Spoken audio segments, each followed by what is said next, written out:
ప్రభునందు ప్రియ పరిశుద్ధ దేవుని కుమారులారా, దేవుని కుమార్తెలారా, యేసుక్రీస్తు నామములో మీ అందరికీ వందనాలు. దేవునికి స్తోత్రాలు. ప్రియులారా, మరి ఇప్పుడున్న పరిస్థితుల్లో క్రైస్తవులుగా ఉన్నటువంటి మనం ఎవరు, ఒకసారి మనకున్న మహిమ ఏంటి, మన ఆధిక్యత ఏంటి, ఇవన్నీ మనం ఒకసారి పరిశీలన చేసుకోవాల్సిన అవసరం ఉంది. ఎందుకంటే ఒకసారి ఆలోచించండి, ఆదాము పాపము చేయక మునుపు ఆదాము కలిగి ఉన్న శరీరము మహిమ శరీరమా? ఏ శరీరం? ప్రకృతి సంబంధమైన శరీరం. ప్రకృతి సంబంధమైన శరీరం కనుక నువ్వు మన్నే గనక అన్నాడు, తిరిగి మన్నైపోతావు అన్నాడు. ప్రకృతి సంబంధమైన శరీరం కాకపోతే నువ్వు మహిమ శరీరం కనుక మన్నైపోతావు ఉంటాడా? దేవుడు శరీరానికి ఏం తీర్పు తీర్చాడు? నువ్వు మన్నే కనుక తిరిగి మన్నైపోతావు అన్నాడు. అంటే మన్నైన శరీరమే, మనము ఏ శరీరాన్ని అయితే ధరించుకున్నామో అలాంటి శరీరమే ఆదాము కూడా ధరింపజేశాడు. అంటే ఆదాముకి ధరింపజేసిన ఆ శరీరానికి ఆదాము పాపము చేయక మునుపు కూడా ఎలాంటి స్వభావం ఉంది? శరీరానికి, ఆత్మకి, ఆత్మ దేవుని పోలిక, దేవుని స్వరూపము. ఆత్మ వేరు, శరీరం వేరు. ఆత్మను గురించి ఏమంటున్నాడు? మనము మన స్వరూపం ముందు మన పోలిక చొప్పున నరులను చేద్దాం ఉంటాడు. శరీరం ఏది? ప్రకృతి సంబంధమైన శరీరం. ఈ శరీరాన్ని ధరింపజేశాడు. ఈ శరీరాన్ని ధరింపజేసినప్పుడు ఆదాముకి ధరింపజేసిన ఈ శరీరం తప్పు చేయక మునుపు, ఆజ్ఞ అతిక్రమనుపు, మరి ఆ కలిగి ఉన్న శరీరం ఎలాంటి శరీరం? ఆ శరీరంలో పాప స్వభావం ఉందా లేదా? పాప స్వభావము ఉంది. పాప స్వభావం ఉంది కానీ పాపం చేయలేదు కనుక పరిశుద్ధుడే. ఎప్పుడు తప్పిపోయాడు? ఎప్పుడు చనిపోయాడు? ఎప్పుడు దేవుని నుండి దూరం అయిపోయాడు? పాపం చేసినప్పుడు. ఈ శరీరంతో పాపం చేసినప్పుడు. ఈ శరీరంతో పాపం చేస్తే శిక్ష ఎవరికి వచ్చింది? ఆత్మకు వచ్చింది. దేవుని నుండి దూరం అయిపోయాడు. నువ్వు నిశ్చయంగా చనిపోతా ఉన్నాడు. అంటే దేవుడు ఆదాముకి ఇచ్చినటువంటి శరీర విషయంలో మనం ఆలోచిస్తే ఈ శరీరముకున్న స్వభావం ఏంటి? ఏ స్వభావం ఉంది? పాప స్వభావం ఉంది. పాపము చేసేటటువంటి లక్షణము దానికి ఉంది. పాపం చేసే లక్షణము, ప్రకృతిని ఆకర్షించుకునే లక్షణం ఉంది. అలాంటి లక్షణము లేకపోతే దేవుడు ఆదాము అవ్వలకి ఎందుకు ఆజ్ఞ ఇచ్చాడు? ఆజ్ఞ ఇవ్వక్కర్లేదు కదా. మంచి స్వభావమే ఉంటే, ఈ పాప స్వభావం లేకపోతే మీరు తినకూడదు, తినము నెత్తింగి చేస్తాం అనే ఆజ్ఞ ఇవ్వాల్సిన అవసరం లేదు. అక్కడ పాప స్వభావం ఉంది ఈ శరీరానికి. ఈ శరీరాన్ని నువ్వు లోపరుచుకోకపోతే ఈ శరీరం దాని ఇష్టం వచ్చినట్టు అది కావాలని దాని ఇష్టం వచ్చినట్టు అది తిరుగుతూ ఉంటుంది. దాన్ని లోపరుచుకుని దానికి సంఖ్యలు, లేకపోతే దానికి కళ్ళేరు కట్టు, గుర్రం కళ్ళింగ్ కడతారు కదా, గంతలో కళ్ళేలా అలా కట్టు, ఇది శరీరాన్ని నా కోసం వాడు అని చెప్పి ఆజ్ఞ ఇచ్చాడు.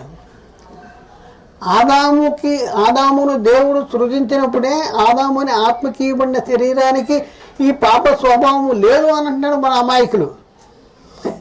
నేను చెప్పేది అది. వీళ్ళు ఏమనుకుంటారు? దేవుడు ఆదాముని ఆత్మకి నేలమట్టితో నిర్మించిన ఆ బొమ్మ ఏదైతే ఉందో, ఆ శరీరానికి ఉన్న గుణ లక్షణాలు ఏంటి, క్యారెక్టర్స్ ఏంటి అంటే దానికి ఏ స్వభావం ఉంది? దానికి ఒక నియమం ఉంది, పాప నియమం ఉంది, పాపము చేసేటటువంటి నియమం ఉంది, పాప స్వభావం కలిగినది అని బైబిల్ చెప్తుంది. ఒకవేళ అలా లేకపోతే ఆజ్ఞ ఇచ్చేవాడు కాదు. మరి మనవాళ్ళు ఏమంటున్నారు? పాపం చేసిన తర్వాత పాప అయిపోయాడండి అంటారు. పాపం చేసిన తర్వాత కాదు, దేవుడు నరులను యథార్థవంతులుగా సృజించాడు. తన పోలిక చొప్పున తన స్వరూపం ముందు సృజించాడు. ఎవరిని? ఆత్మ దేవుని పోలిక, దేవుని స్వరూపం. కానీ ఇవ్వబడిన శరీరం ప్రకృతి సంబంధమైనది, ప్రకృతిని కోరుకునేది. దానికి ఒక నియమం ఉంది. ఆ నియమం ఏంటి? పాప నియమము. దాన్నే పౌలే ఉంటాడు, వేరొక నియమమున అవయముల్లో ఉన్నట్టు కనపడుతున్నది, అది నా మనసునందున్న ధర్మశాస్త్రముతో పోరాడుతూ నన్ను పాప నియమమునకు లోబరుచుకొనుచున్నది అంటున్నాడు. ఇది ఒకటే గ్రహించాలి. ఇది గ్రహించకపోవటం అనేది ఈరోజు క్రైస్తవుల్లో పెద్ద పొరపాటు ఏంటంటే మనిషి జన్మతః పాప అంటున్నారు. మనిషి అంటే ఎవరు? నేనంటే ఆత్మనా శరీరమా? నేనంటే ఆత్మ. మనిషి జన్మతః పాప అంటే దేవుడు సృజించినప్పుడే ఆత్మ ఆ పాపంతో కూడిందా? కాదు కదా. మరి ఈ ఈ దేవుని పోలికలో దేవుని స్వరూపంలో ఉన్న ఈ ఆత్మకి ఎలాంటి శరీరాన్ని ఇచ్చాడు? ప్రకృతి సంబంధమైంది, పాప స్వభావము కలిగింది, వేరొక నియమము కలిగింది, పాప నియమము కలిగినటువంటి శరీరం. ఎందుకు ఇచ్చాడు? మంచి శరీరం ఇవ్వచ్చు కదా, ఈ పాపానికి లోన ఉన్నటువంటి శరీరం ఇవ్వచ్చు కదా, ఆత్మ సంబంధమైన శరీరం ఇచ్చేయచ్చు కదా, అవునా కదా? ఎందుకు ఇది ఇచ్చాడు? చూసారా? ఇప్పుడు సంవత్సరం పొడుగుతా స్కూల్కి వెళ్తాడు బుడ్డోడు, మన పిల్లలు. ఆఖరికి ఎగ్జామ్ పెడతాడు. వెళ్ళి తల్లిదండ్రులు వెళ్ళి మా వాడికి ఎందుకు ఎగ్జామ్ పెడుతున్నావు నువ్వు అని అడుగుతారా? పరిశోధన రావాలా? టెస్ట్ అనేది పెట్టాలా? దేనికి టెస్ట్ ఎందుకు పెడతారు చెప్పండి? ఒక క్లాస్ దింపటానికా? ఒక క్లాస్ దింపటానికా? ఒక క్లాస్ ఎక్కిస్తానికా? నెక్స్ట్ 9 చదివితే 10 అట్లా. అంటే యోగ్యుడా కాదా?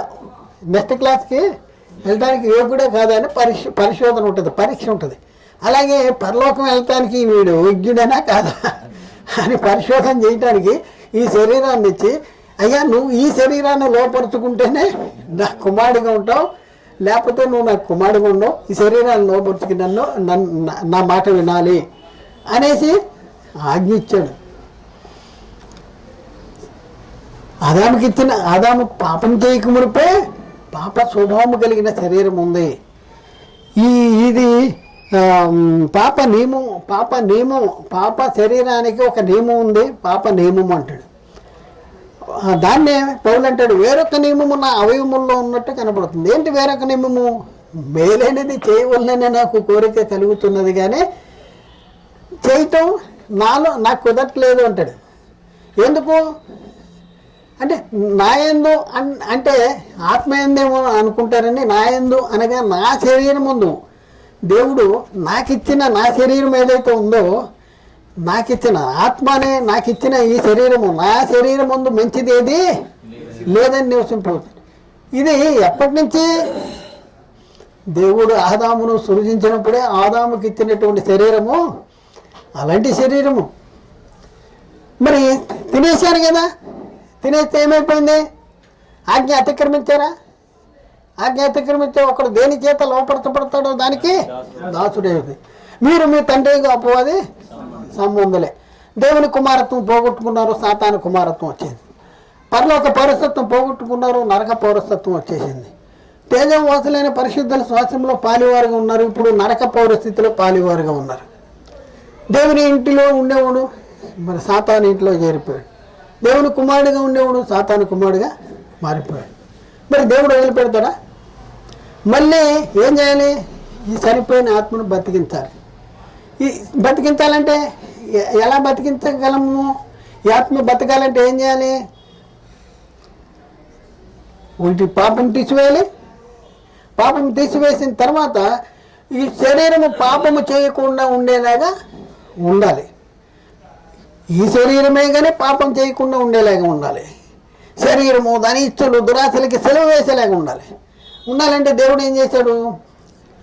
వాగ్దానం చేశాడు అబ్రాహాముకి వాగ్దానం 12:3 ఆదికాండంలో అక్కడ ఏమని చెప్పాడంటే, ఆ దేవుడు అంటున్నాడు, నీ సంతానం ముందు లోకంలో ఉన్న వంశాలనే ఆశీర్వదిస్తానంటాడు. ఈ లోకంలో ఉన్న వంశాలన్నీ ఆశీర్వదించబడేటటువంటి సంతానం ఎవరో అనేసి మనం పరిశీలన చేస్తే, ఆ సంతానము క్రీస్తు. ఆ సంతానం ఎవరంటే క్రీస్తు. ఎక్కడుందన్నమాట? గల్తీ పత్రికలో 3వ అధ్యాయంలో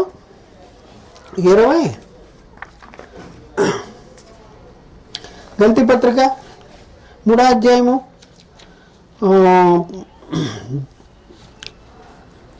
16వ వచనం. అబ్రహాముకు అతని సంతానములకును వాగ్దానములు చేయబడిను, ఆయన అనేకులను గూర్చే అన్నట్టు సంతానములకు అని చెప్పక ఒకరిని గూర్చే సంతానము అనేను. ఆ సంతానము క్రీస్తు.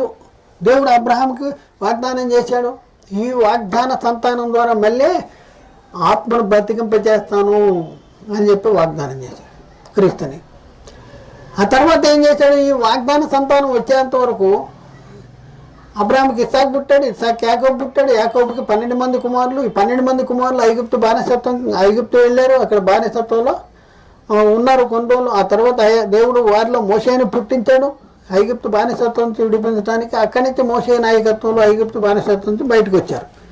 బయటకు వచ్చిన తర్వాత సీనాయి పర్వతారణ్య ప్రాంతానికి వచ్చిన తర్వాత దేవుడు వారికి ఒక చట్టాన్ని ఇచ్చాడు.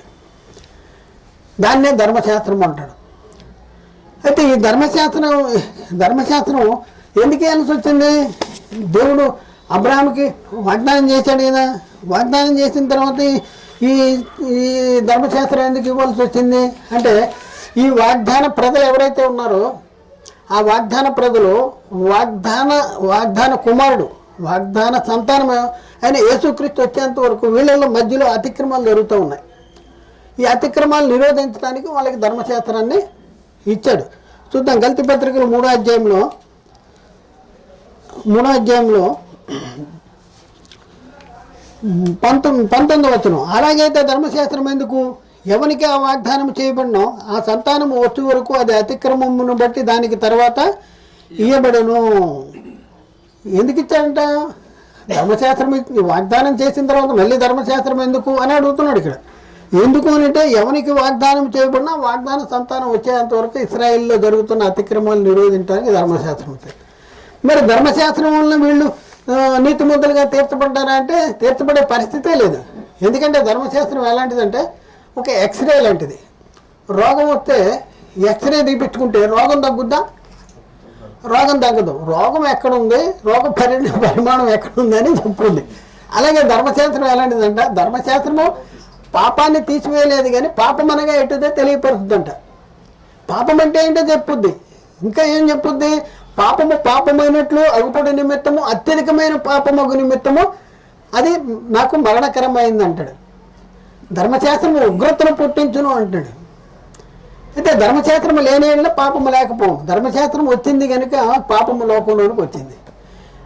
పాపం చేస్తూనే ఉన్నారు.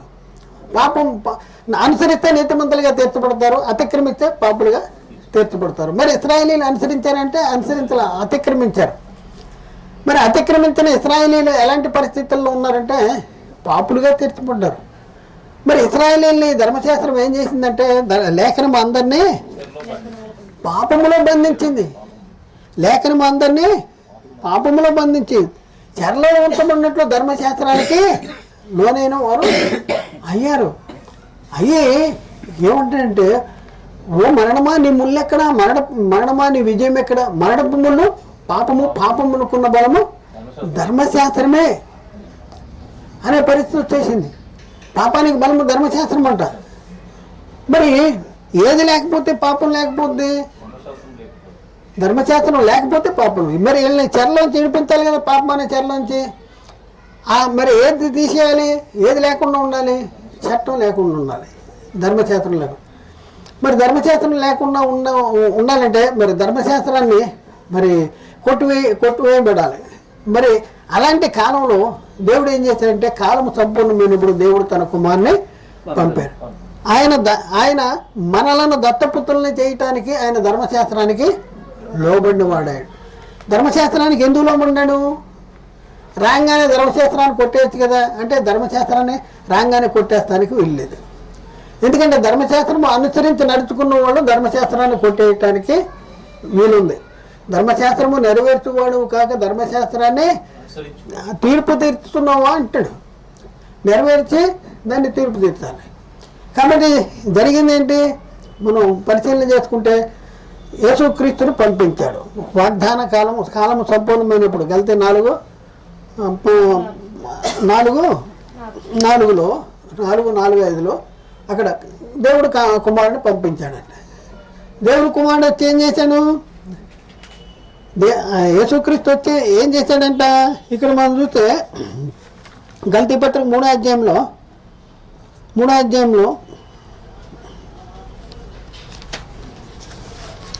13-14 వచనాల్లో ఆత్మల గురించిన వాగ్దానము విశ్వాసం వలన మనకు కలుగునట్లు అబ్రహాము పొందిన ఆశీర్వచనము క్రీస్తు యేసు ద్వారా అన్ని జనులకు కలుగుటకే క్రీస్తు మన కోసం శాపములను ధర్మశాస్త్రం యొక్క శాపము నుండి విమోచించాడు.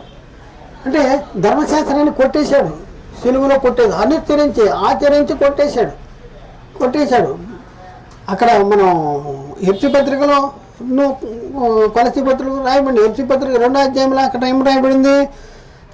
2:14 ఆయన మన సమాధానమైండి మీకును మాకును ద్వేషమును అనగా విధురూపకమైన ఆజ్ఞల గల ధర్మశాస్త్రమును తన శరీరం ముందు కొట్టివేడి చేత మధ్య కూడాను పడగొట్టి మన ఉభయంలో ఏకము చేసిన ఇట్లు సంధి చేసి ఈ ఇద్దరిని తన శరీరం ముందు ఒక్క నూతన పురుషునిగా సృష్టించి తన సిలువ వలన ఆ ద్వేషమును సంహరించి దాని ద్వారా వీరిద్దరిని ఏకము చేసి దేవునితో సమాధాన పరచవల్లని ఎలాగూ చేసెను. ఆయనే గనుక ఆయనే మనకు సమాధాన కారకుడై ఉన్నాడు. మరియు ఆయన వచ్చి దూరస్తులైన మీకును సమీపస్తులైన వారికి సమాధాన సువార్తను ప్రకటించును. ఆయన ద్వారానే మన ఉభయనము ఒక్క ఆత్మయందు తండ్రి సన్నిధికి చేరగలిగి ఉన్నాము. కాబట్టి మీరు మీదట పరిధులను పరదేశంలో ఎండక పరిశుద్ధులతో ఏకపట్టణస్తులు దేవుని ఇంటి వారినై ఉన్నారు అంటాడు. ధర్మశాస్త్రాన్ని కొట్టేశాడు యేసుక్రీస్తు. ధర్మశాస్త్రాన్ని కొట్టేశాడు. అప్పటి వరకు ధర్మశాస్త్రము కలిగి ఉన్నటువంటి యూదులు లేక ఇశ్రాయేలీలు దేవుని ప్రజలుగా ఉంటే, ధర్మశాస్త్రము లేని అన్ని జనులు మరి దేవుని ప్రజలు కాని వారుగా ఉన్నారు, వాళ్ళు అన్ని జనులుగా ఉన్నారు. ధర్మశాస్త్రం లేని వాళ్ళు అన్ని జనులుగా ఉన్నారు. మరి యేసుక్రీస్తు అన్ని జనులేమో ధర్మశాస్త్రంలో ఉన్న సంగతుల్ని ప్రకారం అనుసరించకపోవటం వల్ల వాళ్ళు పాపులుగా తీర్చబడితే, ధర్మశాస్త్రం కలిగి ఉన్న వాళ్ళు వీళ్ళు ధర్మశాస్త్రం అనుసరించలేక వీళ్ళు పాపులుగా తీర్చబడితే ఏ భేదం లేదు, అందరిని పాపములోనే దేవుడు అనుగ్రహించి మనం. ఇలాంటి పరిస్థితులు యేసుక్రీస్తు వచ్చి ధర్మశాస్త్రాన్ని కొట్టేశాడు. కొట్టేసిన తర్వాత మనం పరిశీలన చేసుకుంటే, ధర్మశాస్త్రం కొట్టేసిన వెంటనే ఉన్న లోకంలో ఉన్న ప్రజలు ఎవరు? దేవుని ప్రజలు అన్ని జనులు అయిపోయారు.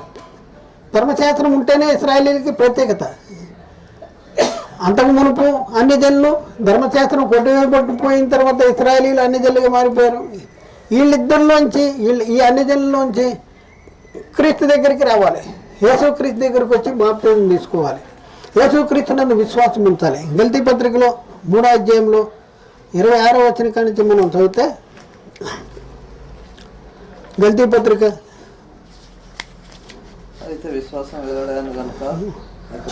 3వ అధ్యాయం 26వ వచనం, యేసుక్రీస్తు నందు మీరందరూ విశ్వాసము ద్వారా దేవుని కుమారులై ఉన్నారంటాడు. మీరందరూ అంటే ఎవరి గురించి చెప్తున్నాడు? అంటే యూదుల గురించి, అన్ని జనుల గురించి, యూదుడైనను గ్రీకు దేశస్థుడైనను సున్నతి పొందిన వారైనను సున్నతి పొందిన అందరి గురించి చెప్తున్నాడు. మీరందరూ అంటాడు. అదే మనం చూద్దాం. యేసు 27వ వచనం, క్రీస్తులోనికి బాప్తిజం పొందిన మీరందరూ క్రీస్తును ధరించుకుని ఉన్నారు. ఇందులో యూదుడని లేదు, గ్రీకు దేశస్థుడని లేదు, దాసుడని లేదు, స్వతంత్రుడని లేదు, పురుషుడని లేదు, స్త్రీ అని లేదు. యేసు క్రీస్తునందు మీరందరూ ఏకంగా ఉన్నారు. మీరు క్రీస్తు సంబంధులైతేనే ఆ పక్షమున అబ్రాహాము సంతానమైంది వాగ్దానానికి వారసులై ఉంటారు. క్రీస్తు సంబంధులు కావాలంటే ఏం చేయాలి? వాగ్దాన ప్రకారం వారసులు కావాలంటే ఏం చేయాలి? క్రీస్తు సంబంధులు కావాలి. క్రీస్తు సంబంధులు కావాలంటే ఏం చేయాలి? యూదుడైనా గ్రీకు దేశస్థుడైనా ఎవరైనా సరే యేసుక్రీస్తునందు విశ్వాసం ద్వారా దేవుని కుమారులు అంటాడు. క్రీస్తులోనికి బాప్తిజం తీసుకుంటున్న ద్వారా క్రీస్తును ధరించుకుంటారు. అయితే ఇప్పుడున్న పరిస్థితుల్లో ఈ ఆత్మను బతికించడానికి దేవుడు పని చేశాడు. ఏం పని చేశాడు? ఆదాము పాపం చేశాడు. పాపం వల్ల మరణము వచ్చింది. ఆజ్ఞాతిక్రమణ పాపమైతే పాపం వల్ల మరణము లోకంలోనికి వచ్చింది. తర్వాత యేసుక్రీస్తు వచ్చి ఏం చేశాడు? నీతినే జరిగించాడు. నీతి ద్వారా నిత్య జీవం అనేది వచ్చింది. ఇప్పుడున్న పరిస్థితుల్లో మరి క్రీస్తును మనం నీతిని జరిగించాలంటే ఏం చేయాలి? క్రీస్తుని నమ్ముకోవాలంటే ఏం చేయాలి? యేసుక్రీస్తుని నమ్ముకోవాలంటే ఏం చేయాలి? వినాలి. ఎవరి గురించి వినాలి? వినటం ద్వారా విశ్వాసము, వినట క్రీస్తుని గురించిన మాట వలన కలుగుద్ది. కాబట్టి వినాలి, విశ్వసించాలి, మారు మనసు పొందాలి, పశ్చాత్తాపడాలి. యేసుక్రీస్తుని ప్రభు అని, ఆయన మృతుల్లోని తిరిగి దేవుడు లేపాడని మనం ప్రభుని నోటితో ఒప్పుకొని మృతుల్లోని లేచాడని మన హృదయంలో విశ్వసించి ఆ తర్వాత నమ్మి పాప క్షమాపణ నిమిత్తం యేసుక్రీస్తు నామములో బాప్తిజం తీసుకోవాలి. అప్పుడేమవుద్ది? ఆత్మ బతికించబడింది. అంటే వినాలి, ముందు వినాలి. వినాలంటే వాక్యం కావాలి. సాతాను ఏం చేశాడు? వాక్యాన్ని దొంగిలించాడు ఏదైనా తోటలో. మళ్ళీ దేవుడు యేసుక్రీస్తు ద్వారా పరిశుద్ధాత్మని చేత అపోస్తుల ద్వారా అదే వాక్యాన్ని మన హృదయాల మీద రాపించాడు. అదే వాక్యాన్ని మన హృదయాల మీద రాపించాడు. 2 కొరింథీ పత్రికలో 3వ అధ్యాయంలో మనం చూద్దాం. 2 కొరింథీ అపోస్తులు చేసినటువంటి పరిచర్య గురించి మనం చూస్తే 3వ వచనం, 3వ అధ్యాయం 3వ వచనం. రాతి పలకల మీద సిరాతో కాదు కానీ మెత్తనైన హృదయములను పలక మీద జీవము గల దేవుని ఆత్మతో మా పరిచర్య మూలముగా వ్రాయబడుతున్న క్రీస్తు పత్రికలై ఉన్నారని తేటపరచబడుతున్నారంటాడు. అంటే ఒకప్పుడు రాతి ధర్మశాస్త్రం ఎక్కడ రాయబడింది? రాతి పలకల మీద రాయబడింది. అలా కాదు, దేవుడు ఆదాముకి ఎక్కడ రాశాడు? హృదయం మీద రాశాడు. ఎత్తుకుపోయాడు సాతానుగాడు. మళ్ళీ ఎక్కడ రాయబడాలి? హృదయాల మీద రాయబడాలి. రాయబడాలంటే రాతి పలకల మీద రాసినట్టు రాస్తారా? మెత్తనైన హృదయముల మీద జీవము గల దేవుని ఆత్మతో మా పరిచర్య మూలముగా జరుగుతుంది అని అంటాడు. అపోస్తులు సువార్త ఎలా ప్రకటన చేశారు? పరిశుద్ధాత్ముల ద్వారా ప్రకటన చేశారు. అపోస్తులు ప్రకటించినటువంటి ఆ పరిచర్య అంటే ఆత్మ సంబంధమైన పరిచర్య. మేము ఆత్మ సంబంధమైన వాటిని విత్తుతున్నాము అంటున్నారు. కాబట్టి వాక్యాన్ని అపోస్తులు ప్రవక్తలు వేసిన పునాది ఏదైతే వాక్యం ఏదైతే ఉందో ఆ వాక్యాన్ని విని విశ్వసించి మారు మనసు పొంది పశ్చాత్తాపడి యేసుక్రీస్తు ప్రభువుని నోటితో ఒప్పుకొని దేవుడు క్రీస్తుని మృతుల్లో లేపాడని విశ్వసించి ఆ తర్వాత నమ్మి బాప్తిజం తీసుకోవాలి. నేను పాపని గుర్తించాలి. బాప్తిజం తీసుకున్నప్పుడు అప్పుడేమవుద్ది? ఆత్మ బతికించబడింది. ఆ బాప్తిజంలో ఏం జరుగుతుంది? బాప్తిజం తీసుకునేటప్పుడు ఏం జరుగుతుంది?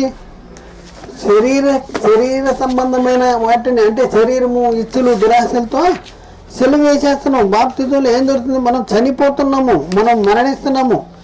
బాప్తిజంలో ఏదైతే ఈ ఆత్మ శరీర ధర్మము, శరీర నియమం ఉందో దాన్ని చంపేస్తున్నాం. దాన్ని ఏం చేస్తున్నాము? చంపేస్తున్నాము. చూద్దాం చూడండి, ఇక్కడ రోమపత్రికలో 6వ అధ్యాయము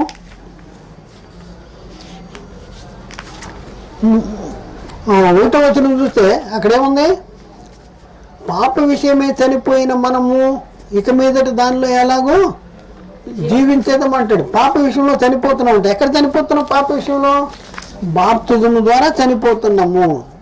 3వ వచనంలో మనం చూస్తే క్రీస్తు యేసులోనికి బాప్తిజం పొందిన మనమందరమును ఆయన మరణంలోనికి బాప్తిజం పొందితరని మీరు ఎరగరా అంటాడు. ఆయన మరణంలోనికి బాప్తిజం పొందుతున్నాం. తిరిగి లేచినప్పుడు ఏం చేయాలి? కాబట్టి తండ్రి మహిమ వలన క్రీస్తు మృతుల్లోనే ఎలాగో లేపబడను అలాగే మనము నూతన జీవము గలవారమే నడుచుకున్నట్లు బాప్తిజము వలన ఆయన మరణంలోనికి పాలు పొందాము. 5వ వచనం, ఆయన మరణం యొక్క సాదృశ్యం ముందు ఆయనతో కూడా ఐక్యము గలవారమైన ఆయన పునరుద్ధానం యొక్క సాదృశ్యం ముందును ఆయనతో కూడా ఐక్యము గలవారమై ఉంటాము. ఏం జరుగుతుంది ఇక్కడ? ప్రాచీన స్వభావాన్ని ఆయనతో కూడా సెలవేసేస్తున్నాం. ఎక్కడ? 6వ వచనం చూడండి, ఎంత ఇంపార్టెంట్ వచనం 6వ వచనం. ఏలైనగా మనం ఇక పాపములకు దాసులు కాకుండానట్లు, పాప శరీరము నిరర్ధకము ఉన్నట్లు, పాప శరీరము పాపానికి దాసులు కాకుండానట్లు, పాప శరీరము నిరర్ధకము ఉన్నట్లు మన ప్రాచీన స్వభావమును ఆయనతో కూడా సెలవు వేసేస్తున్నాం. ఏది ప్రాచీన స్వభావము? ప్రాచీన స్వభావాన్ని సెలవేసేస్తున్నాం. శరీరము దాని ఇచ్చులు దురాశలకి సెలవేసేస్తున్నాం. గల్తీ పత్రికలు చూస్తే చూద్దాం అండి. గల్తీ పత్రిక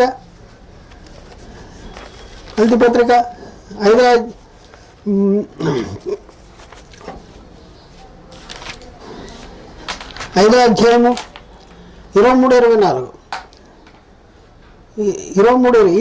ఇట్టి వాటికి విరోధమైంది ఏది నియమము లేదు. క్రీస్తు సంబంధులు శరీరము దాని ఇచ్చులు దురాశలకి సిలువేసేస్తున్నాం. అంటే ఏం జరుగుతుంది? ఇక్కడ బాప్తిజం తీసుకుంటున్న ద్వారా ఏం జరుగుతుంది? మన జీవితాల్లో ఏం జరుగుతుంది? ఏ నియమం ఉంది ఈ శరీరంలో? పాప నియమం ఉంది, వేరొక నియమం ఉంది, దేవుని వాక్యానికి లోబడినటువంటి నియమం ఉంది, లోకాన్ని కోరుకునే నియమం ఉంది. దాన్ని ఏం చేస్తున్నాము? లోకము దాని ఇచ్చలు దురాశలతో కూడా సిలువేసేస్తున్నాం. శరీరము క్రీస్తు యేసు సంబంధులు, శరీరము దాని ఇచ్చలు దురాశలకి సిలువేసేస్తున్నాం. ఎక్కడ జరుగుతుంది సిలువేసేది? ఎక్కడ జరుగుతుంది? 12 ఇక్కడ 6వ వచనంలో చెప్తున్నాడు, రోమపత్రిక 6వ వచనం. ఏలైనగా మనం ఇక మీదట పాపమునకు దాసులు కాకుండా నిమిత్తము పాప శరీరము నిరర్ధకమవునట్లు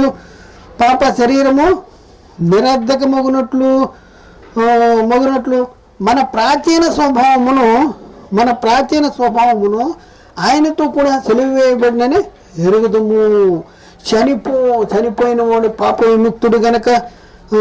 విముక్తుడైన తీర్పు పొంది ఉన్నాడు. మనము క్రీస్తుతో కూడా చనిపోయిన మృతుల్లోని తిరిగి లేచిన క్రీస్తుకి చనిపోయిన మరణం ఆయన మీద ప్రభుత్వం లేదని ఎరిగి ఆయనతో కూడా జీవించుతున్నామని నమ్ముతున్నాము అంటాడు. చనిపోతున్నాం, సిలువ వేసేస్తున్నాం. గలతీ పత్రిక 6వ అధ్యాయంలో 14వ వచనము మనం చూసుకుంటే 14వ వచనం, అయితే మన ప్రభువైన యేసు క్రీస్తు సిలువేందు తప్ప మరి దేని ఎందును నేను అతిశయించుట నాకు దూరమును గాక అంటున్నాడు. ఎందుకు? దాని వలన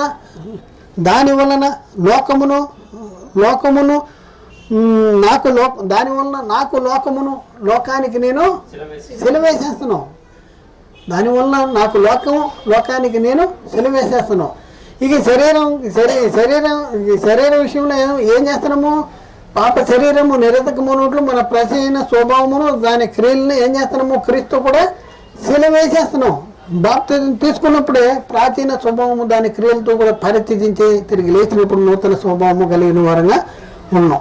కాబట్టి యేసు క్రీస్తు నందు ఉన్న వారికి ఏమైనా శిక్ష ఉందా? ఏమైనా విధి ఉందా? కాబట్టి ఇప్పుడు క్రీస్తు యేసునందు ఉన్న వారికి ఏ శిక్ష విధి లేదు. క్రీస్తు యేసునందు జీవమునిచ్చే ఆత్మ యొక్క నియమము పాప మరణ నియమము నుండి నన్ను విడిపించను. పాప మరణమనే నియమం నుండి ధర్మశాస్త్రము దేన్ని చేయజేయలేకపోయినా దాన్ని దేవుడు చేశాడంట. దేవుడు చేశాడు. ఏంటి అంటే ఏం చేశాడు?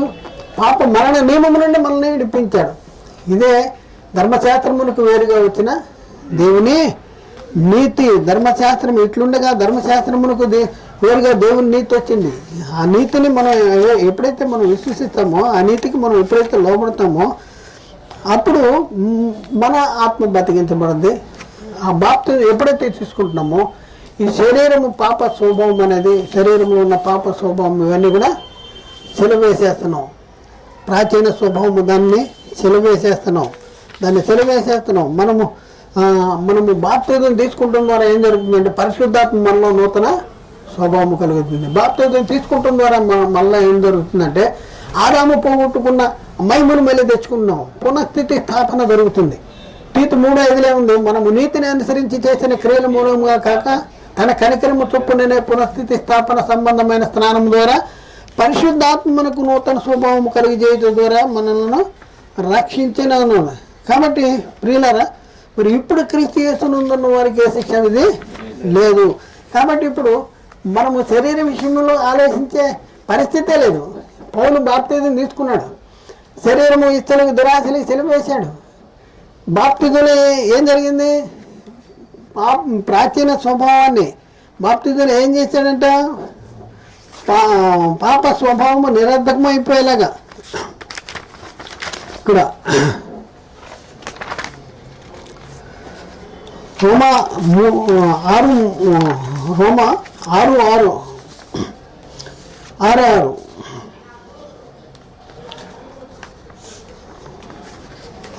అక్కడ ఉంది, ఏలైనగా మనం ఇక పాపమునకు దాసులు కాకున్నట్లు పాప శరీరము నిరర్ధకమవునట్లు మన ప్రాచీన స్వభావం ఆయనతో కూడా సెలవు వేసేసాడు. పౌలు సెలవు వేసేసాడు. మనకి చెప్తే ఆయన ఏం లేదా వేసాడు. శరీరము దాని ఇచ్చలకు దురాశలకి సెలవు వేసేసాడు. సెలవు వేసేసి శరీరేచ్చలు నెరవేర్చుకోవడానికి శరీరానికి ఆ విషయంలో ఆలోచన చేయొద్దంటున్నాడు. రోమపత్రిక 13:14 మెట్టుకు ప్రభు అయిన యేసుక్రీస్తును ధరించుకున్న వారైండి శరీరేచ్చలను నెరవేర్చుటకు శరీర విషయమై ఆలోచన చేయొద్దంటాడు. ఎవరు శరీర విషయంలో ఆలోచన చేయొద్దంటాడు. ఎవరు శరీరానుసరులు అయితే శరీర విషయంలో మనస్సుంతుడు. మరి బాప్తిజం తీసుకుని శరీరం విషయంలో చనిపోయిన వాళ్ళు మరి వాళ్ళ శరీరానుసార్లు కాదు కదా, శరీరానుసార్లు కాదు. కాబట్టి ప్రియులారా ఒకసారి ఆలోచన చేయండి, ఒకసారి ఆలోచన చేయవలసినటువంటి అవసరం మనకు ఉంది. మరి పౌలు నేను పాపమునకు అమ్ముడు పడిన శరీర సంబంధం ఎందుకన్నాడు? పౌలు చెప్పినప్పుడు ఆయన పాపానికి అమ్ముడు పడిన శరీర సంబంధం, లేకపోతే ఒకప్పుడు గురించి చెప్తా ఉన్నాడు, ఒకప్పుడు గురించి చెప్తున్నాడు. ధర్మశాస్త్రము అనుసరించిన పౌలు ఏమంటున్నాడు? నేను ధర్మశాస్త్ర విషయంలో అనిందుడిని అంటున్నాడు. ధర్మశాస్త్ర విషయంలో అనిందుడైతే ఈ శరీరము లో ఉన్న క్యారెక్టర్ పాప స్వభావం కలిగింది కాదా అంటే కలిగింది. అందుకనే పౌలు బాప్తిజం తీసుకున్నాడా లేదా? ప్రభువుని నమ్ముకున్న తర్వాత బాప్తిజం తీసుకున్నాడా లేదా? బాప్తిజంలో ఏం జరిగింది? అప్పుడు ఈ ప్రాచీన స్వభావం దాని క్రియలతో కూడా పరీక్షించాడు, పాప స్వభావాన్ని విసర్జించాడు, ప్రాచీన స్వభావాన్ని విసర్జించాడు. ఆ పాపానికి దాసులు కాకున్నట్టు పాప శరీరము నిరర్ధకమవునట్లు ప్రాచీన స్వభావాన్ని బాప్తిజం తీసుకున్నాడు. తీసుకున్న తర్వాత తీసుకొని క్రీస్తుతో కూడా చనిపోయాడు. ఆయన సిలువ వేయబడ్డాడు, శరీరము దాని ఇచ్చలకి సిలువ వేయబడ్డాడు. జీవించేది నేను కాదు, క్రీస్తే నా యందు జీవిస్తున్నాడు. నేనిక జీవించే జీవితం నా కోసం కాదు, నా నిమిత్తము మృతి పొంది తిరిగి లేచిన యేసుక్రీస్తు నిమిత్తమే జీవిస్తున్నాను అని చెప్తా ఉన్నాడు. మరి ఈ మాట ఎందుకు చెప్పాడంటే మునుపు బాప్తిజం తీసుకో మునుపు. ఈ మాట ఎవరితో చెప్తున్నాడంటే ఇప్పుడు మీరు ఎవరైతే ఉన్నారో క్రీస్తులోకి రాకుండా మేము ధర్మశాస్త్రం వల్ల నీతిమంతులుగా తీర్చబడతామని ఎవరైతే ఉన్నారో వాళ్ళతో చెప్తా ఉన్నాడు. ఎలా చెప్తున్నాడు? సాదృశ్యంగా చెప్తాడు. తన మీద వేసుకుని చెప్తా ఉన్నాడు. తన మీద వేసుకుని సాదృశ్యంగా చెప్తా ఉన్నాడు. తన మీద వేసుకుని సాదృశ్యంగా చెప్తున్నంత మాత్రంలో ఆయన చెప్పినప్పుడే ఆయన పాపి, ఆయన చెప్పినప్పుడే ఆయన శరీరము పాప శరీరము, పాపానికి అమ్ముడు పడిన శరీరము అనేసి కాదు. కాబట్టి అర్థం చేసుకోవాలి ఏ మాట చెప్పే మాటలు ఎలా చెప్తున్నాడు, ఎవరి గురించి చెప్తున్నాడు, తన గురించే చెప్తున్నాడా? తన గురించి చెప్తే ఎప్పుడు కాలాన్ని గురించి ఇప్పుడు చెప్తున్నాడు. నేను ఎప్పుడూ పాపానికి అమ్ముడు పడిన శరీర సంబంధం, లేకపోతే ఈ చెప్పే మాటలు తన మీద వేసుకుని ఇతరులకి చెప్తున్నాడా? ఇది మనం ఆలోచించుకోవాలి. తన మీద వేసుకుని ఇతరులకి చెప్తున్నటువంటి పరిస్థితి, తన మీద వేసుకుని సాదృశ్యంగా ఇతరులకి చెప్తున్నటువంటి పరిస్థితి మనం చూస్తూ ఉన్నాం. పౌలు ఆ మాటలు చెప్పేటప్పటికీ ఆయన శరీరము ఇతరులకి దురాశలకి సెలవు వేశాడు, క్రీస్తుని ధరించుకున్నాడు, ఇవన్నీ జరిగిపోయినాయి. అలాంటి కాలంలో బోధ చేస్తున్న కాలంలో ఇతరులు మీరు ఎలాంటి పరిస్థితుల్లో ఉన్నారు అనేసి వాళ్ళకి బుద్ధి చెప్పడానికి ఆయన మీద వేసుకుని చెప్తున్నాడు. ఆయన మీద మరి బాప్తిజం తీసుకోక మునుపు పౌలు శరీరం ఎలాంటిదే? ధర్మశాస్త్రాన్ని అనుసరించినా కూడా నేను ధర్మశాస్త్రాన్ని విషయంలో అనేందండి నాకెందుకు బాప్తిజం అన్నాడా? ఏమన్నాడు? అన్నయ్య వచ్చి లేచి ప్రార్థన చేసి బాప్తిజం తీసుకుని నీ పాపాలు కడుక్కో అంటున్నాడు. అంటే పౌల్ని యేసుక్రీస్తు తన సేవకు పిలిచినప్పుడు బాప్తిజం తీసుకోక మునుపు ఆయన పాపే కాదా? పాపే. అందుకని పాప క్షమాపణ నిమిత్తము ఆయనకి బాప్తిజం అవసరమైంది, బాప్తిజం తీసుకున్నాడు. ఒకప్పుడు అలా ఉన్నాడు. కానీ ఈ చెప్పే మాటలు తన మీద వేసుకుని ఇతరులకి చెప్తున్నాడు. చెప్పినప్పుడే ఆయన బలహీనతలో లేడు, పాపానికి అమ్ముడు పడిన శరీర సంబంధం. మనం అమాయకులు చెప్పేది ఏంటంటే ఇదిగో అండి పౌలు బాప్తిజం తీసుకున్న తర్వాత ఆయన సేవ చేస్తానే ఇదిగో నేను పాపానికి అమ్ముడు పడిన శరీర సంబంధిని అని ఆయన ఒప్పుకుంటున్నాడు కదా. మనం కూడా పౌల్ని ఫాలో అయిపోతూ ఉంటాడు. మరి పౌలు అన్న మాటలు మిగతా మాటలు నీకు గుర్తున్నవా? పౌలు ఏమన్నాడు తెలుసా? నేను క్రీస్తును పోలి నడుచుకున్న ప్రకారము మీరు నన్ను పోలే నడుచుకోండి. నేను క్రీస్తును పోలి నడుచుకుంటున్నాను. బుద్ధి ఉందా లేదని? క్రీస్తును పోలి నడుచుకున్న పౌలు ఇలా చేస్తాడా? ఒకసారి ఆలోచించండి. ఏం చెప్తున్నారు మీరు? బోధ తెలిసి చెప్తున్నారా, తెలియక చెప్తున్నారా? ఎంతమందిని పాడు చేస్తారు, ఎంతమందిని నరకానికి పంపిస్తారు? ఒక్కసారి ఆలోచించండి. బోధ మార్చుకోవాలి ప్రియులారా, బోధ మార్చుకోవాలి. ఆ బోధ నుండి బయటికి రావాలి, బయటకు వచ్చేసేయండి బోధ నుంచి. ఎందుకంటే పారిపోవాలంటాడు, దుర్బోధ నుండి పారిపోవాలి. లేకపోతే బోధ చేసేవాళ్ళు, బోధ విన్నవాళ్ళు కూడా ఒకే దగ్గరికి వెళ్తారు. కాబట్టి పౌలు ఈ మాటలు రోమాపత్రిక 7:5 చెప్పినటువంటి ఆ మాటలు ఏదైతే ఉన్నాయో ఆ మాటలు చెప్పేటప్పటికి పౌలు ఆ స్థితిలో లేడు. తన మీద వేసుకుని ఇతరులకి చెప్తున్నటువంటి పరిస్థితి, తన మీద వేసుకుని ఇతరులకి చెప్తున్నాడు. ఇక్కడ అదే చెప్తున్నాడు. ఏమంటున్నాడు? ఈ మాటలు మీ నిమిత్తము, అంటే వేరే సందర్భం అనుకోండి, ఇది వేరే దగ్గర వేరే సందర్భం అయినా కూడా పౌలు యొక్క బోధనా శైలి ఎలా ఉంటుంది? ఈ మాటలు మీ నిమిత్తమై నా మీదను అప్పుల్లో మీదను పెట్టుకుని సాదృశ్య రూపముగా చెప్తున్నాను అని అంటున్నాడు.